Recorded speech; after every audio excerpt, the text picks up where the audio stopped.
Right now, somewhere on this planet, a person is dying from the heat. Not from heatstroke in the dramatic sense you imagine. Not collapsed on a road under a brutal sun. Dying quietly. In a room. With a fan running, and here is what nobody told them before it was too late: the fan was not helping. It was finishing the job. This is not a story about climate change in the abstract.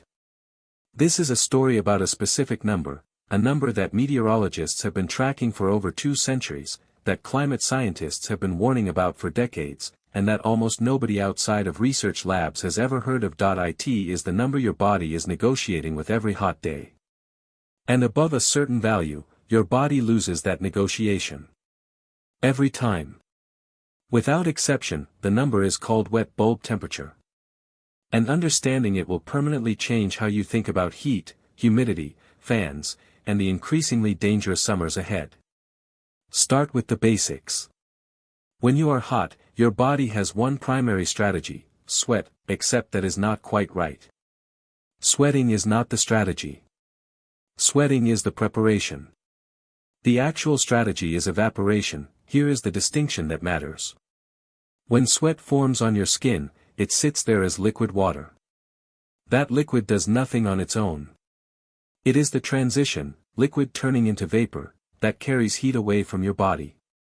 Evaporation is an energy-hungry process, and the energy it consumes comes from you. From your skin. That is how you cool down. Remove evaporation from the equation and sweat becomes meaningless.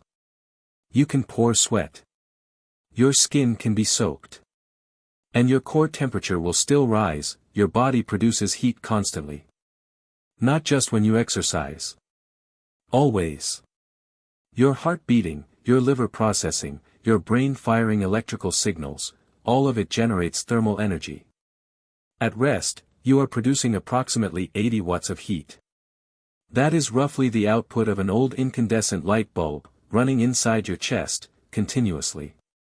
Start walking briskly and that number climbs toward 300 watts. Do heavy physical work outdoors in summer heat and you are generating somewhere between 600 and 800 watts, all of that heat has to leave your body somehow.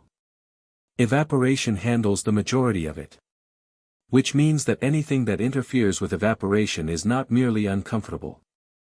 It is dangerous, and one thing interferes with evaporation more than anything else: humidity. You have felt this.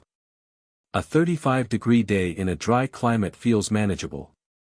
The same temperature in humid air feels suffocating. The reason is not psychological. It is thermodynamic. Air has a limited capacity to hold water vapor. In dry conditions, that capacity is largely unfilled. When sweat forms on your skin, there is plenty of room in the surrounding air for it to evaporate into. The process happens quickly. You might not even notice you are sweating because the moisture vanishes almost immediately. In humid air, the situation reverses.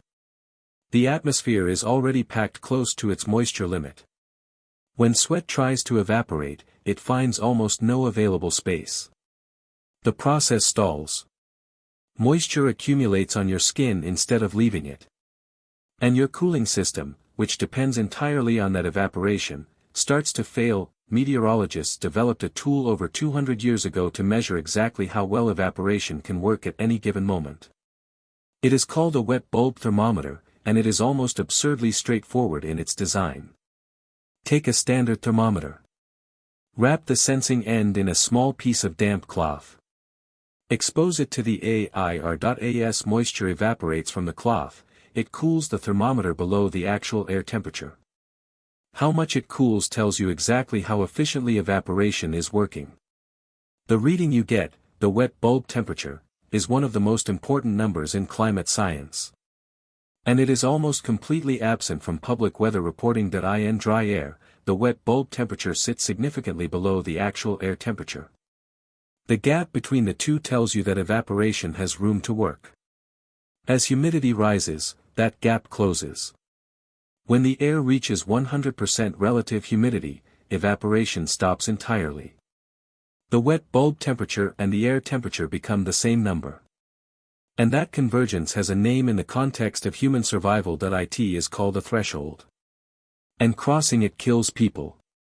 The number is 35 degrees Celsius wet bulb. To understand why this specific number matters, you need to hold on to one other figure, your core body temperature, which sits at approximately 37 degrees Celsius. For heat to flow out of your body into the surrounding environment, the environment needs to be cooler than you.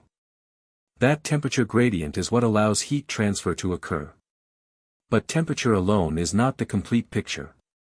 At a wet bulb temperature of 35 degrees, the air is not just hot, it is so saturated with moisture that evaporation from human skin effectively ceases. Your body cannot dump heat through evaporation. It cannot dump sufficient heat through radiation. The gradient is gone. The exit route is closed, and your body does not stop producing heat just because it cannot remove it. Core temperature begins to climb. Unlike a fever, which is the body deliberately raising its own temperature as an immune response, this rise is uncontrolled. The body is not doing this strategically. It is simply failing to prevent it. The progression moves from heat exhaustion to heat stroke to organ failure.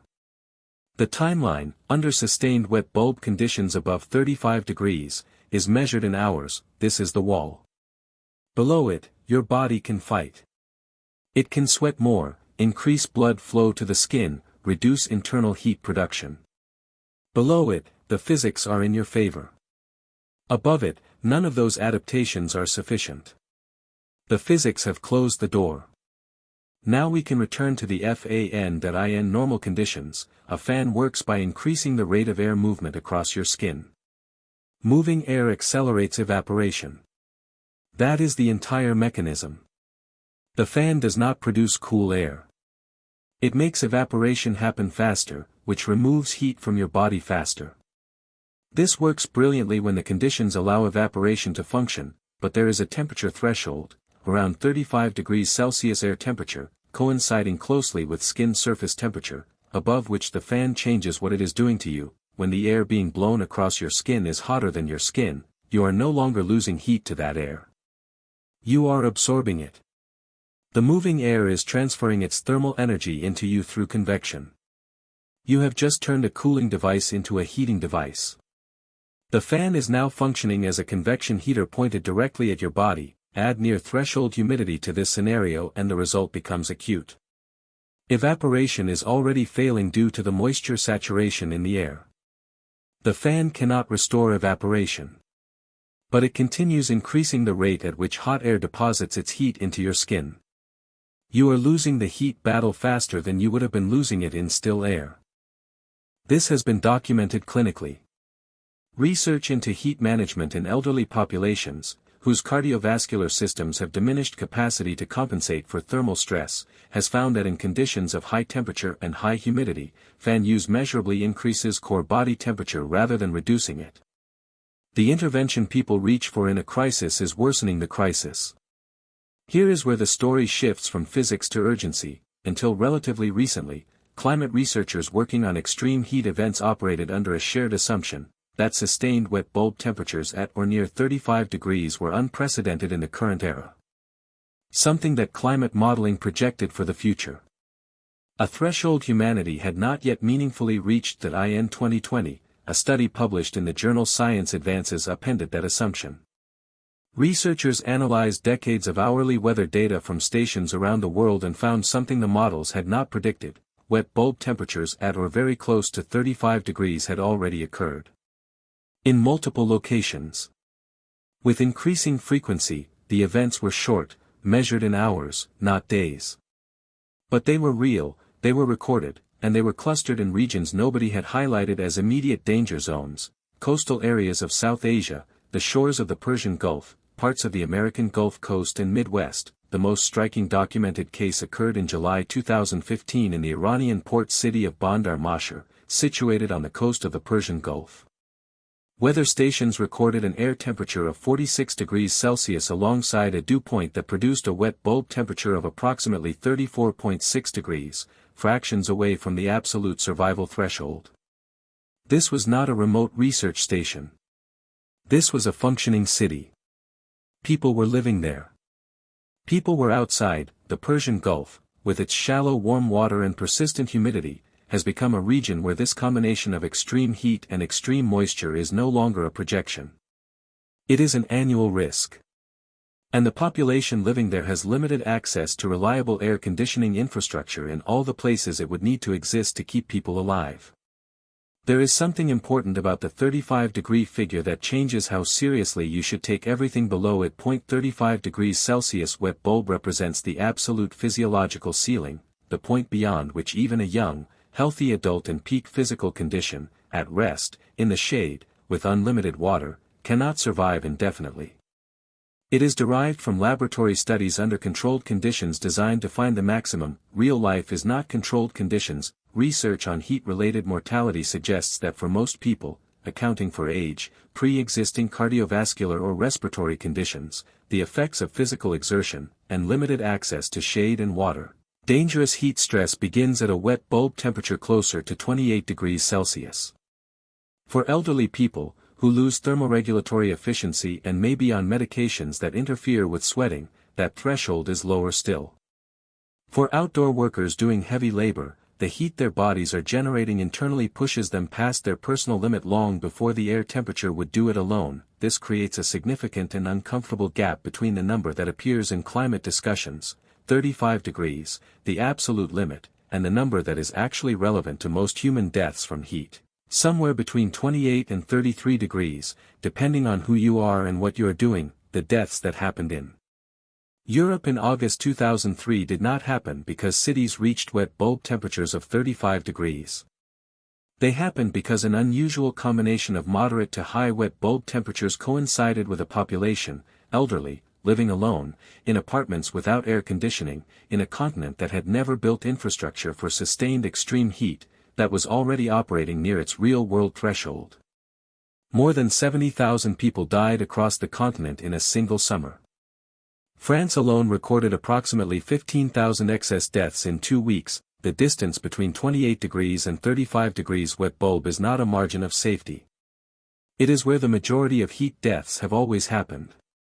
And we are spending more and more time in that range. The people most affected by the approach of wet bulb thresholds are not the people sitting in air-conditioned offices reading climate reports. They are rice farmers in Bangladesh and Odisha working through monsoon season, where temperatures and humidity levels have begun to combine in ways that exceed their body's capacity to manage. They are construction workers in Qatar and Dubai who continued building infrastructure through summers that, according to the same wet bulb metrics, should have been physiologically unsurvivable for extended outdoor labor. They are elderly people in European and Japanese apartment buildings that were not designed for the summers they are now experiencing. The geography of wet bulb risk overlaps almost precisely with the geography of poverty, outdoor labor dependency, and limited air conditioning access. The physics do not discriminate. But the infrastructure and economic conditions that determine who can get behind the only thing that reliably works above the threshold, cooled indoor air, are distributed with extreme unevenness. Air conditioning is the one intervention that reliably extends survival above dangerous wet bulb temperatures. It works because it does not just move air, it removes heat and moisture from it. It lowers both components of the wet bulb calculation simultaneously. But globally, fewer than half of households have access to air conditioning. In South Asia and sub-Saharan Africa, the regions projected to experience the most severe wet bulb conditions in the coming decades, that number is far lower. And the energy demand required to run widespread air conditioning at scale creates its own contribution to the atmospheric conditions driving the problem. Back to the fan on the table in front of you. The fan is not the villain of this story. The fan is a useful tool in conditions that allow it to work. Below the thresholds described here, on a warm but manageable day, moving air across your skin is one of the best things you can do to stay comfortable and safe, but the conditions in which the fan stops being useful and starts being harmful are no longer hypothetical. They exist. They have been recorded. They are increasing in frequency and duration. And the vast majority of people who live in regions where those conditions now occur have no reliable way to know when they have crossed from fan helps into fan accelerates the problem. Wet bulb temperature is rarely reported in public weather forecasts. Most people have never heard the term. We are given air temperature, heat index, feel like numbers. We are told to drink water and stay out of the sun.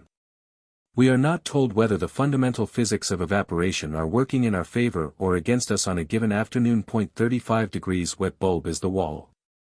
It is the point where the physics close the door permanently, where no amount of water or shade or moving air changes what happens next. And parts of the world have already touched it. More will.